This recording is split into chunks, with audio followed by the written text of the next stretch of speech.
May 17 Laguna naman ang puntahan natin ngayon. Mga condo na Ilan Vital, ang Zaya Condo sa Santa Rosa at ang Terraces Jubilation. Unahin natin ang Zaya sa Santa Rosa. Via MCX tayo at Santa Rosa exit naman.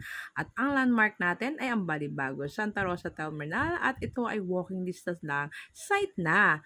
Nagulat ako at may mga nakatayo na pala at soon pwede nalipatan mga super easy financing siya kaya sure akong kayang-kaya.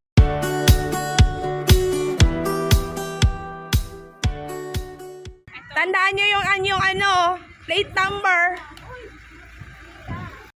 Pagkatapos mag-picture at video sa site, tara, showroom naman ang ating titinan. At ako ay masaya dahil madami sa CDR Angels ang persigidong matuto. Salamat sa Ilan Vital na suportado ang CDR Angels. Sa mga di nakasama, panoorin na lang aming videos. Basta guys, maganda ang saya dahil ito ay kompleto na at may mga promos pa dito.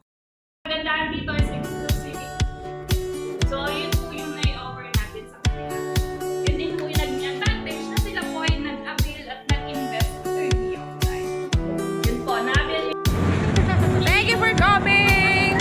Kumusta naman ang iyong pag-site art? Ito ma'am, okay naman. Masaya ka naman? Yes, may mga natutunan kami. Yan ang sinasabi ko eh. May natutunan talaga pagdating sa mga site or. Pero mo natutunan nila na 25,000 ang zonal value dito.